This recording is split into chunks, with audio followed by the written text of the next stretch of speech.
अस्सलामुअलैकुम। Aligarh institute of technology की online classes के साथ मैं हूं मोहम्मद दानियाल आरिफ और आज हमारा लेक्चर नंबर 2 है। आज का टॉपिक है नील बोहर्स एटॉमिक थ्योरी।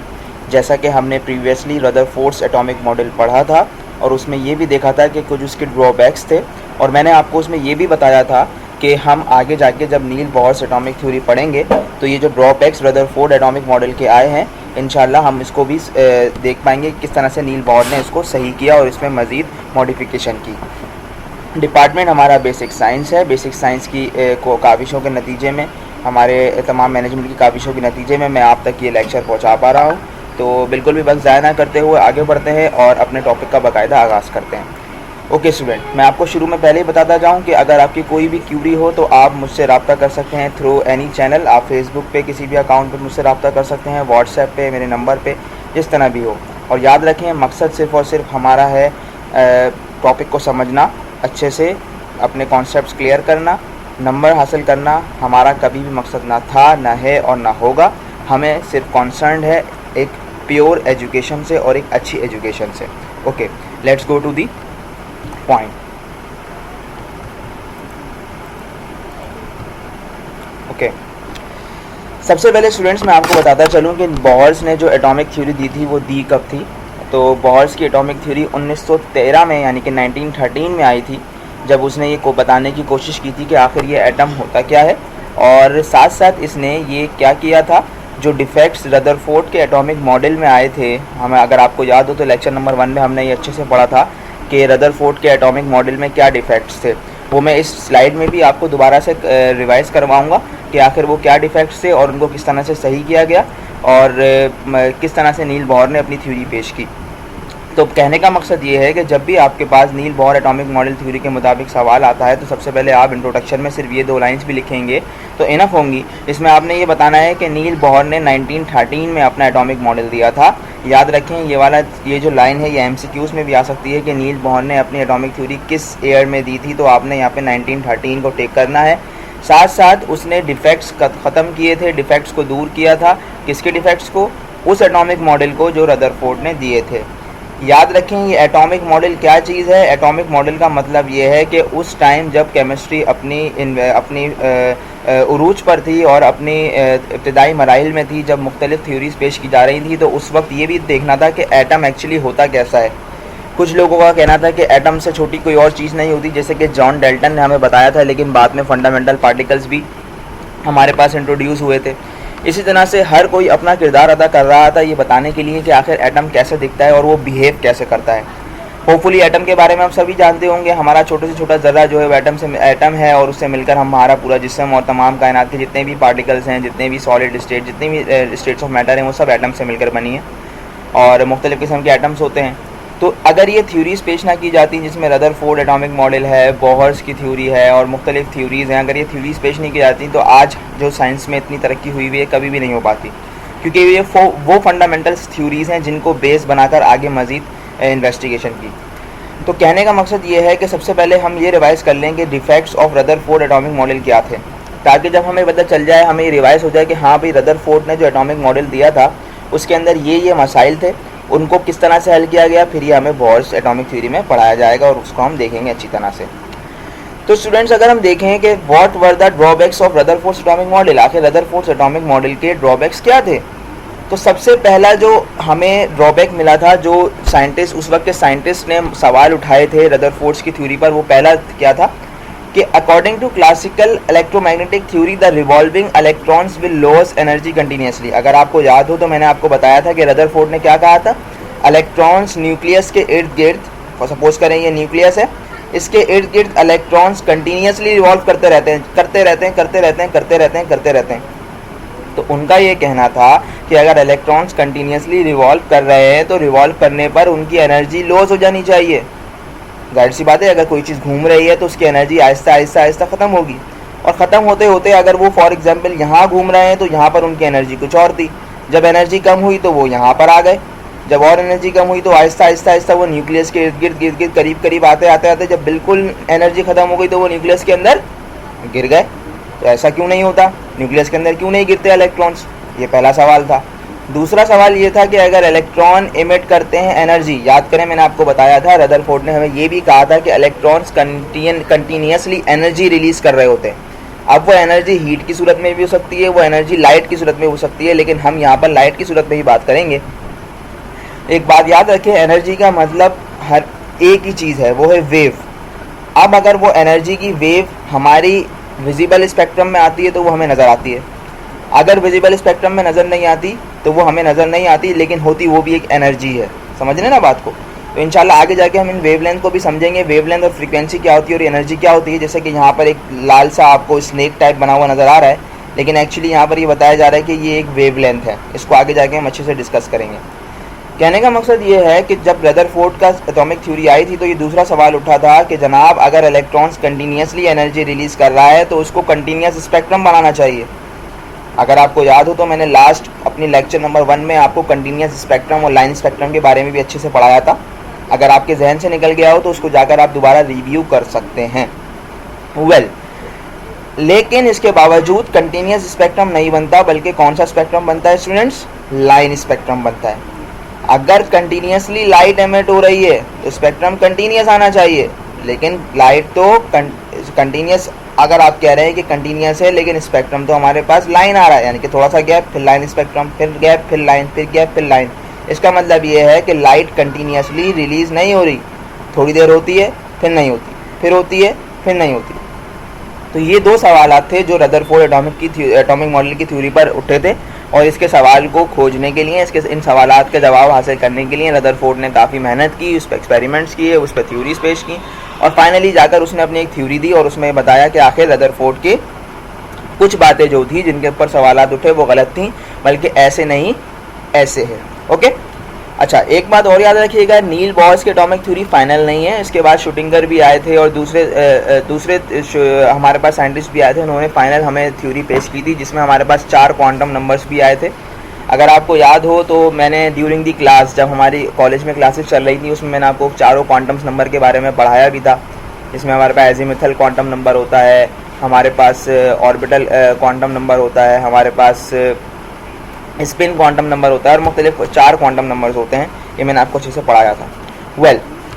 अब आते हैं कि मेन पोस्टुलेट्स नील बोहर ने हमें दिए क्या। स्टूडेंट इसको और गौर से समझिएगा। अगर आपके दिमाग में एक दफ़ा ये बात बैठ गई तो बैठने के बाद आपको रट्टा लगाने की इसमें कोई ज़रूरत नहीं होगी, सिर्फ़ और सिर्फ आपके जहन में होगा, और बहुत आसान इंग्लिश में आप इसको कन्वर्ट करके इसका आंसर लिख सकते हैं। मैंने पहले भी आपको बताया था, पोस्टुलेट्स का मतलब रिजल्ट्स भी होता है, पोस्टुलेट्स का मतलब पॉइंट्स भी होते हैं, पोस्टुलेट्स का मतलब कॉन्क्लूजन भी होता है, और पोस्टुलेट्स का मतलब आप मेन पॉइंट्स कह सकते हैं। और प्योर उर्दू में अगर बात की जाए तो उसका मतलब है नुकात, जैसा कि हमने पीएचडी के अंदर कायदेदंत के 14 नुकात पढ़े थे। पहला पोस्टुलेट क्या है students? Electrons in an atom revolve around the nucleus in fixed circular paths. पहली बात तो नील बोहर ने एक चीज़ कंफर्म कर दी कि जो इलेक्ट्रॉन एटम के इर्द गिर्द घूम रहे होते हैं, न्यूक्लियस के इर्द गिर्द जो इलेक्ट्रॉन घूम रहे होते हैं एटम में, उनका पाथ फिक्स होता है। मिसाल के तौर पर अगर एक इलेक्ट्रॉन यहाँ घूम रहा है तो वो इसी पाथ में घूमेगा। ऐसा नहीं है कि दूसरे चक्कर में उसका पाथ ये हो जाएगा या ये हो जाएगा, नो, उसका पाथ एक फिक्स है। न्यूक्लियस से लेके यहाँ तक का डिस्टेंस उसका फिक्स है और वो इसी में घूमेगा। और इन पाथ्स को उसने नाम दिया ऑर्बिट्स का या फिर एनर्जी लेवल का। It depends on you students, आप जो चाहे यूज़ कर सकते हैं। आप ऑर्बिट्स भी यूज़ कर सकते हैं, और you can call it energy level, और you can call them orbits. Okay, तो what we have studied yet कि इलेक्ट्रॉन्स किसी भी एटम में जब न्यूक्लियस के इर्द गिर्द घूमते हैं तो उनका पाथ जो है, उनका सर्कुलर पाथ, उनका सर्कुलर रास्ता जो होता है वो फिक्स्ड होता है। वो फिक्स्ड होने का मतलब ये है कि उन फिक्स्ड रास्तों को उन्होंने कहा, ये नील बोहर ने कहा कि हम इन फिक्स्ड रास्तों को आज से ऑर्बिट्स के नाम से पुकारेंगे, या फिर आप उनको एनर्जी लेवल के नाम से भी पुकार सकते हैं, what ever you want. Okay students, दूसरा point, as long as an electron revolves in a particular energy level, it does not emit or absorb energy. This is called stable state. Okay students, ये आपका जो second point था ना Rutherford का, जिसमें problem हो रही थी कि भाई इलेक्ट्रॉन्स कंटिन्यूसली एनर्जी रिलीज करते हैं तो फिर कंटिन्यूस स्पेक्ट्रम बनना चाहिए, ऐसा क्यों नहीं होता।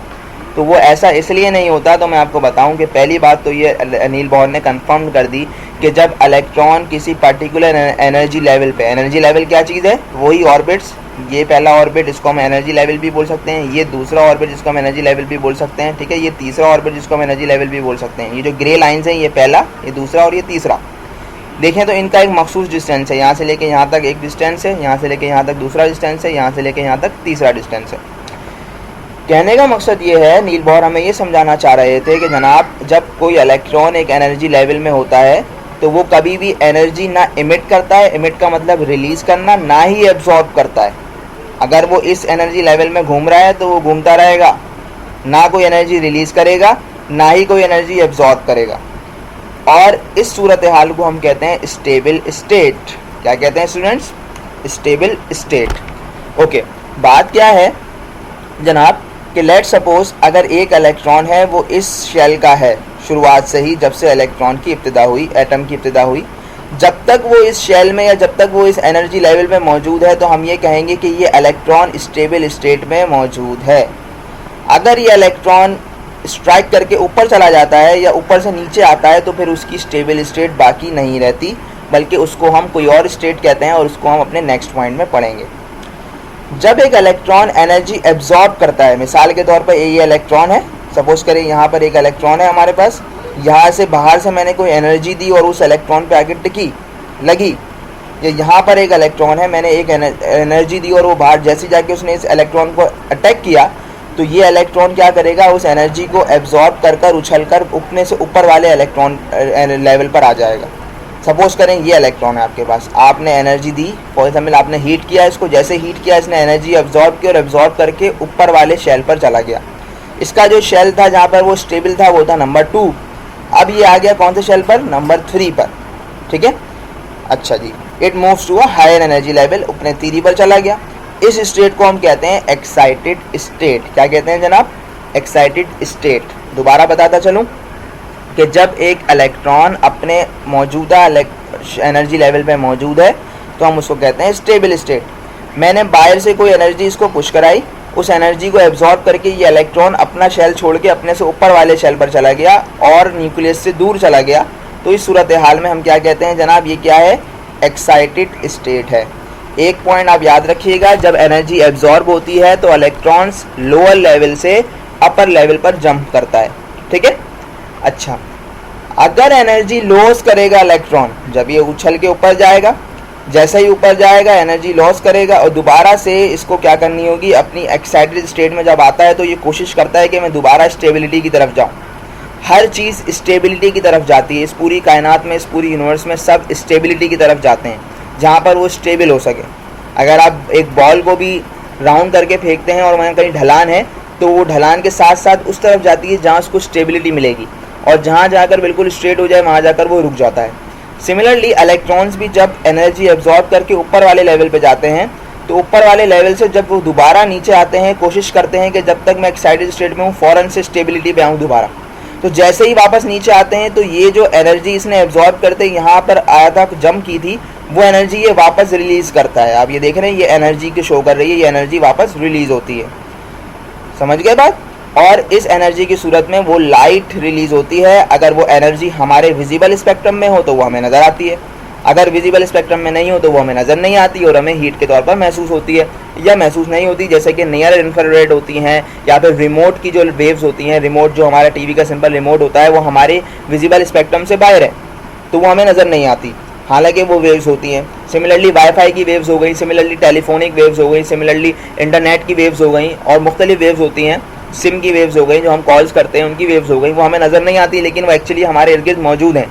नज़र क्यों नहीं आ रही? क्योंकि वो हमारे आँखों के अंदर अल्लाह ताला ने जो एक रेंज दी है कि भाई हम यहाँ से लेके यहाँ तक का स्पेक्ट्रम देख सकते हैं, वो ही देख सकते हैं। उसके अलावा बाहर या उसके बाहर से कोई वेवलेंथ हमें नज़र आती है हमारे सामने तो हम हमारी आँखें उन्हें डिटेक्ट नहीं कर सकती।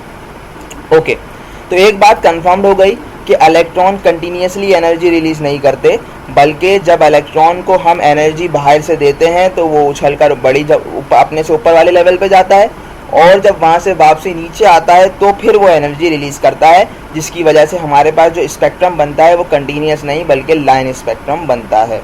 इस हवाले से और भी कोई सवाल हो या और कोई आपके जहन में कोई क्वेश्चन आए तो आप उसको अलहदा से मुझसे पूछ सकते हैं। मैं इंशाल्लाह और इसको कोशिश करूँगा कि आपको बेहतरीन तरीके से एलेबरेट कर सकूँ। Okay students, come to the next point.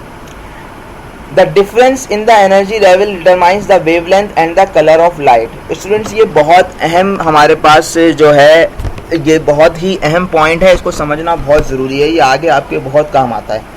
ये आगे जाके ना आपको बहुत हर फिज़िक्स के अंदर, केमिस्ट्री के अंदर, स्पेक्ट्रोस्कोपी के अंदर, और मुख्तलिफ जितने भी सब्जेक्ट्स हैं केमिस्ट्री से रिलेटेड, डाटा माइनिंग के अंदर अपना क्या कहते हैं, फॉर एग्जांपल मिनरल्स की माइनिंग वगैरह हो गई, GIS हो गया, इन तमाम टेक्नोलॉजीज़ के अंदर आपको, पेट्रोलियम हो गया, तमाम टेक्नोलॉजीज़ के अंदर आपको ये पॉइंट्स आपको लाजमी याद रखने होते हैं। तो देखें, अगर इसका हम 5वां पॉइंट देखें मेन पोस्टुलेट्स का, तो इसमें 5वें पॉइंट में हमें क्या कहा जा रहा है कि एनर्जी लेवल का जो डिफरेंस होता है, एनर्जी लेवल का डिफरेंस क्या है। फॉर एग्जांपल ये पहला एनर्जी लेवल है, ये दूसरा एनर्जी लेवल है, इन दोनों के दरमियान ये एक डिफरेंस है, इस डिफरेंस की बात हो रही है। ये डिफरेंस हमें बताता है कि जो एनर्जी रिलीज़ होगी, ये जो एनर्जी रिलीज़ हो रही है, इसकी वेवलेंथ क्या होगी और लाइट का कलर क्या होगा।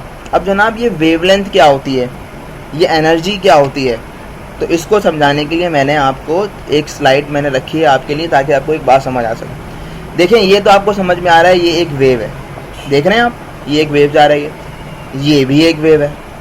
स्टूडेंट्स, आप मुझे ये बताएं कि इन दोनों वेव लेंथ में, इन दोनों वेव्स में फ़र्क क्या है। मैं आपको 3 सेकंड का टाइम देता हूँ, आप मुझे बताएं इन दोनों वेव्स में क्या फ़र्क है।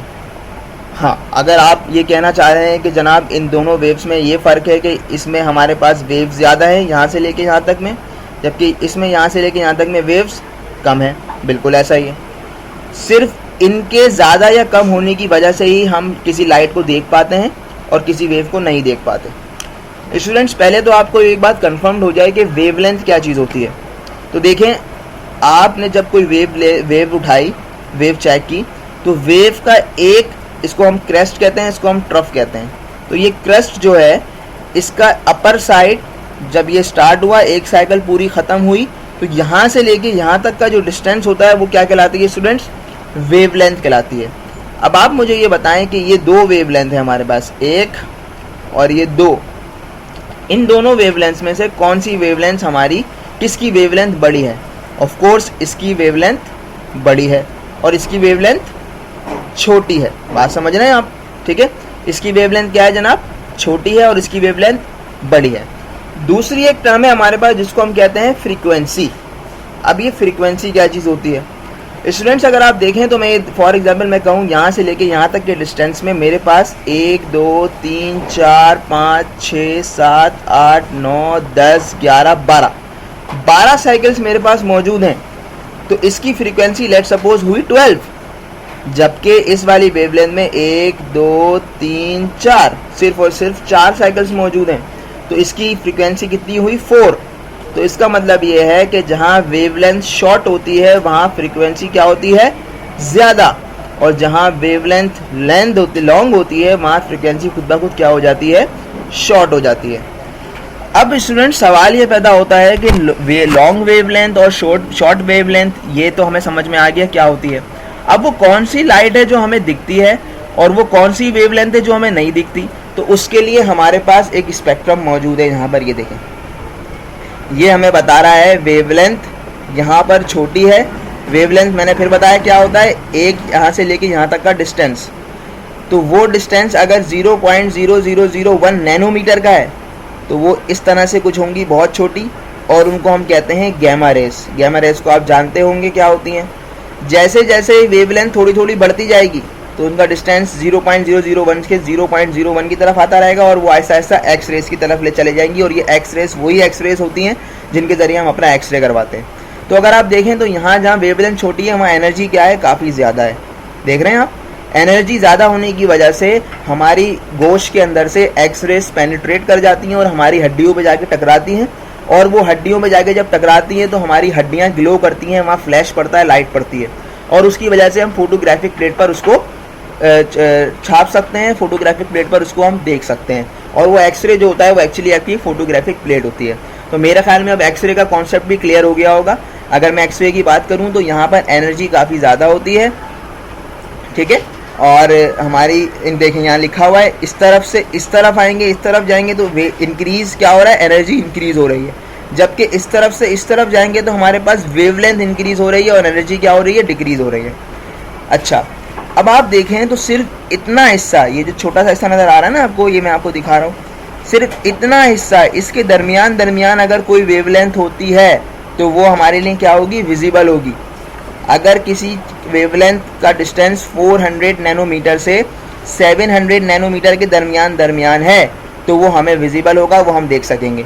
400 नैनोमीटर की वेवलेंथ होगी तो वो हमें कुछ इस कलर की नज़र आएगी। इसी तरह से जैसे जैसे हम आगे बढ़ते जाएंगे तो हमें ऐसे कलर नज़र आएगा, ऐसा 600 पर येलो हो जाएगी और आहिस्ता आहिस्ता रेड पे रेड पे आके ख़त्म हो जाएगी। रही बात सनलाइट की, तो सनलाइट इन तमाम लाइट्स का मिक्सचर होता है। आपको पता होगा कि जब सनलाइट के जब बारिश होती है तो बारिश के गिरने पर जो ड्रॉपलेट्स गिरते हैं, पानी की बूंदें गिरती हैं, पानी की बूंदें प्रिज्म का काम करती हैं और जब सूरज की रोशनी उन बूंदों में टकराकर बाहर निकलती है तो वो स्प्लिट हो जाती है अपने 7 कलर के अंदर, जिसकी वजह से रेनबो बनती भी हमें नज़र आती है। तो कहने का मकसद ये है कि स्टूडेंट्स, अल्लाह की ये शान भी है कि हमारे पास इतनी बड़ी रेंज है वेवलेंथ्स की, लेकिन अल्लाह ताला ने हमें सिर्फ इतना हिस्सा दिया हुआ है जिनको हम देख सकते हैं। हमारी आंखों में जो डिटेक्टर लगा हुआ है वो 400 नैनोमीटर की वेवलेंथ से लेकर 700 नैनोमीटर की वेवलेंथ को जज कर सकता है, देख सकती हैं हमारी आंखें। अगर 700 नैनोमीटर के बाहर की कोई वेवलेंथ होगी, यानी कि वेवलेंथ अगर उससे ज़्यादा बढ़ गई, जैसे कि इंफ्रारेड आ गई, तो इंफ्रारेड के अंदर का मतलब ये है कि वो जो रिमोट होता है आपका, जिसके ज़रिए आप अपना टीवी कंट्रोल करते हैं, वो इंफ्रारेड रेयर्स जो है आपको वेव नज़र नहीं आती। लेकिन हमारे मोबाइल का कैमरा जो होता है, उस कैमरे के अंदर ये ताकत होती है कि वो उस वेवलेंथ की लाइट को कैप्चर कर सके। तो मैं आपको एक असाइनमेंट दे रहा हूँ, अपना रिमोट लीजिए, रिमोट के आगे जो बल्ब लगा होता है उसको अपने कैमरे के सामने रखिए और कैमरा ऑन करके रखिए। जैसे ही आप रिमोट को प्रेस करेंगे तो आपको नज़र आएगा रिमोट की लाइट जलती हुई कैमरे के अंदर, लेकिन उसको अपनी नेकेड आई से देखेंगे तो वो नज़र नहीं आएगी। उसकी वजह यह है कि अल्लाह ताला ने हमारी आंखों के अंदर उन इंफ्रारेड रेड्स को, जो कि 700 नैनोमीटर से ज़्यादा होती है, उनको देखने के लिए सलाहियत नहीं बख्शी। उसका डिटेक्टर हमारे आंखों में मौजूद नहीं है, लेकिन कैमरे के अंदर जो इंसानों ने बनाया है उसके अंदर ये सलाहियत होती है कि वो इन वेवलेंथ्स की लाइट्स को डिटेक्ट कर सकता है। इसी तरह से जैसे जैसे हम आगे बढ़ते हैं, जब हमारा डिस्टेंस बढ़ता रहता है, नैनोमीटर से सेंटीमीटर की तरफ आता है, तो हमारे पास रेडियो वेव्स आ जाती है। ये रेडियो वेव्स वही हैं जिनके ज़रिए हम रेडियो कभी सुना करते थे। आई डोंट थिंक सो कि आप लोगों ने कभी सुना होगा रेडियो, लेकिन अगर सुना होगा तो वही है। सिमिलरली हमारे पास इंटरनेट जो होता है, टीवी जो होता है, एफएम जो होता है, ये तमाम चीज़ें जैसे जैसे वेवलेंथ बढ़ती जाती हैं, एनर्जी कम होती जाती है और इनके ज़रिए यही वजह है कि ये वेवलेंथ जब हमारे इर्द गिर्द होती हैं, तो इनके होने से हमारी सेहत पर कोई इफ़ेक्ट नहीं पड़ता इतना ज़्यादा। मोबाइल आपके हर वक्त इर्द गिर्द मौजूद होता है, हालांकि कहा जाता है कि मोबाइल को अपने सर से दूर रखें, अपने पास से दूर रखें, वरना इफ़ेक्ट कर सकता है, लेकिन फिर भी वो इतना ज़्यादा इफेक्टेड नहीं है। अगर मैं बात करूँ एक्स रेज़ की, इसलिए कहते हैं कि बार बार एक्स रेज़ नहीं करवाने चाहिए, क्योंकि अगर एक्स रे बार बार करवाएंगे तो आपकी हड्डियाँ कमज़ोर होती हैं, क्योंकि इसके अंदर हाई एनर्जी होती है जो जाकर सीधा आपके बोन्स को इफ़ेक्ट करती है। तो मेरे ख्याल में आपको ये बात समझ में आ गई होगी कि वेवलेंथ क्या चीज़ होती है और फ्रीक्वेंसी क्या चीज़ होती है और कौन सी वेवलेंथ की लाइट को हम देख पाते हैं और कौन सी वेवलेंथ की लाइट को हम नहीं देख पाते। स्टूडेंट्स, कहने का मकसद ये है कि इसमें बताया जा रहा है कि एनर्जी लेवल जो होता है वो ये बताता है कि किस वेवलेंथ की लाइट हमारी इमिट होगी और उसका कलर क्या होगा।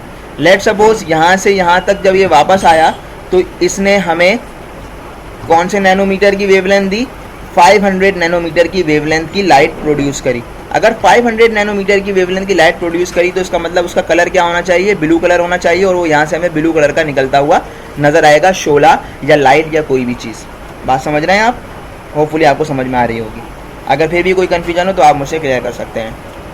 6 point, the electron losses definite quantity of energy called quantum of energy. अच्छा जी, इलेक्ट्रॉन जो हैं जब अपनी एनर्जी लॉस करते हैं, यानी कि वापसी आते हैं, तो ये नहीं है कि अपनी मर्जी से वो एनर्जी लॉस कर रहे हो, कभी 5 किलो, कभी 6 किलो, कभी 10 किलो। नो, उनकी जो क्वांटिटी होती है वो डेफिनेट होती है, यानी कि वो 1 होती हैं या 2 होती हैं या 3 होती हैं या 4 होती हैं या 5 होती हैं, 3.5, 4.5, 5.5 नहीं हो सकती, जिनको हम बोलते हैं क्वांटम ऑफ एनर्जी। क्या बोलते हैं स्टूडेंट्स?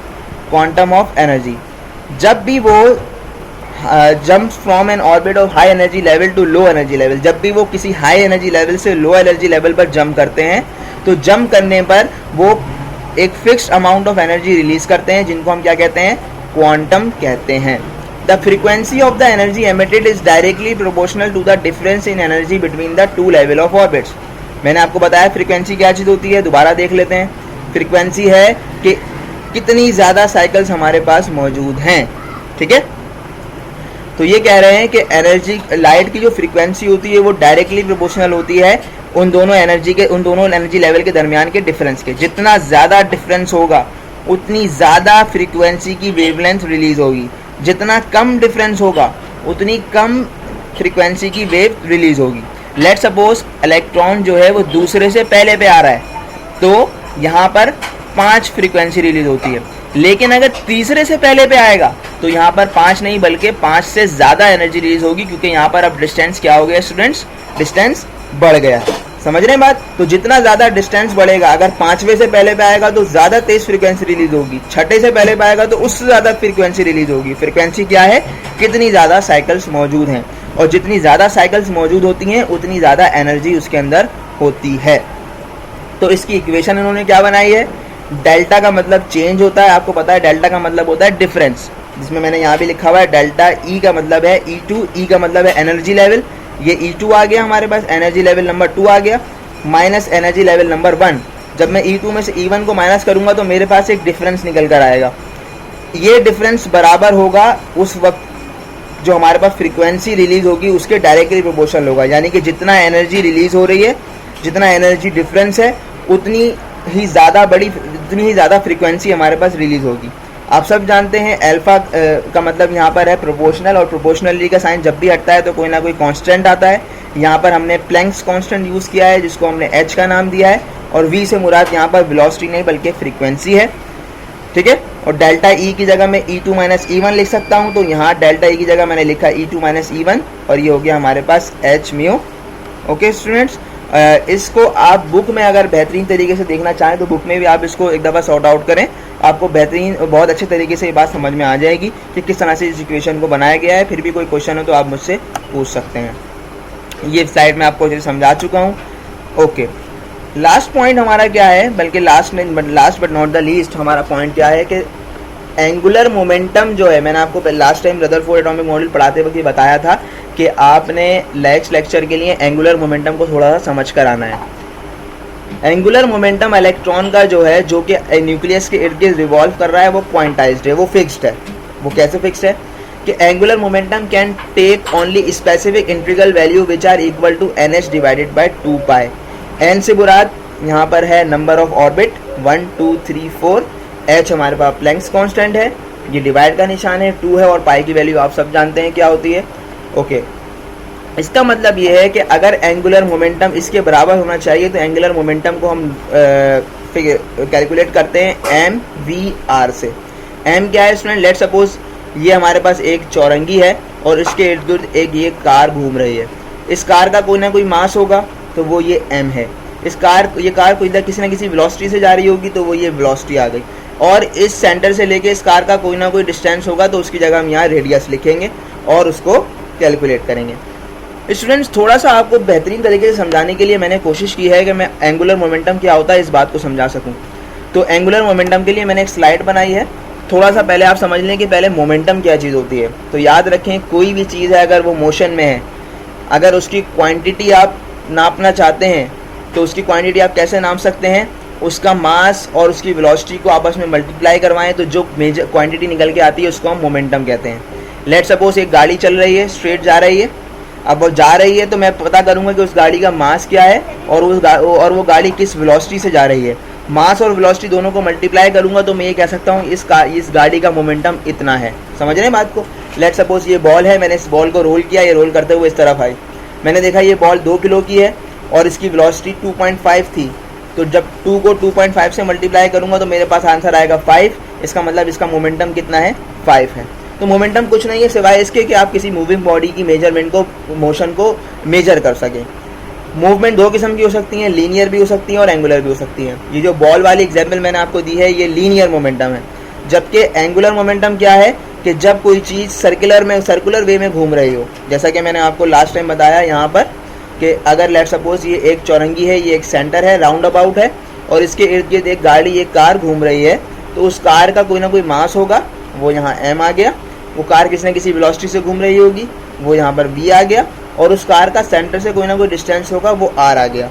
तो वही मोमेंटम जो सिर्फ m और v पर डिपेंड करता था, अब सर्कुलर के होने की वजह से m v के साथ मल्टीप्लाई बाय r भी हो जाएगा, तो उसको हम एंगुलर मोमेंटम कहते हैं। होपफुली आपको ये बात अच्छे से समझ में आ गई होगी। ओके, ठीक है स्टूडेंट्स, अब हम क्या बात कर रहे हैं कि नील बॉर एटॉमिक थ्योरी की एप्लीकेशन क्या है, आखिर इसके होने से हमें सबसे मेन फ़ायदा क्या हुआ। देखिए, सबसे अहम फ़ायदा जो इसका हुआ हमें वो ये हुआ कि इसने बताया कि इलेक्ट्रॉन के जो नंबर होते हैं जो कि एक एनर्जी लेवल में घूम सकते हैं, वो लिमिटेड है। मिसाल के तौर पर जैसा कि हमने यहाँ पर देखा, जस्ट अ मिनट, ये हमारे पास एक डायग्राम है। हाँ, इस शेल में इलेक्ट्रॉन जो घूम रहे हैं वो ये नहीं है कि एटम की मर्जी हो तो वो यहाँ पर 25 डाल दे, एटम की मर्जी हो तो वो यहाँ 30 इलेक्ट्रॉन घुमाए, एटम की मर्जी हो तो यहाँ 10 इलेक्ट्रॉन घुमाए। नो, बल्कि एक ख़ास प्रिंसिपल और एक ख़ास कानून के तहत जो है हमारे पास इलेक्ट्रॉन्स एक किसी ख़ास ऑर्बिट में रिवॉल्व करते हैं। अब उसके लिए उसने हमें एक फॉर्मूला दिया कि अगर आपको पता करना है कि दूसरे शेल में कितने इलेक्ट्रॉन रिवॉल्व करते हैं, तीसरे शेल में कितने इलेक्ट्रॉन रिवॉल्व करते हैं, तो उसके लिए हमारे पास एक फॉर्मूला है, वो है 2n की पावर स्क्वायर, यानी कि n की पावर 2। सपोज करें हमें पता करना है कि पहले शेल में, यानी कि न्यूक्लियस के फ़ौरन बाद जो एनर्जी लेवल आएगा उसके अंदर कितने इलेक्ट्रॉन्स रिवॉल्व कर सकते हैं। तो उसके लिए हमें क्या करना है, हमें देखना है हम कौन से ऑर्बिट की बात कर रहे हैं, पहले ऑर्बिट की। तो n यहाँ पर किसके बराबर आ जाएगा, 1 के। n का मतलब है नंबर ऑफ ऑर्बिट, n बराबर आ गया 1 के। तो मैं n की जगह क्या रखूँगा, 1। मैथमेटिक्स का रूल हम सब जानते हैं कि सबसे पहले जो हमारे पास पावर होती है वो कैलकुलेट होती है। 1 की पावर 2 का मतलब 1 मल्टीप्लाई बाय 1। जब 1 मल्टीप्लाई बाय 1 करेंगे आप, तो आपके पास क्या आंसर आ जाएगा, 1 ही आ जाएगा।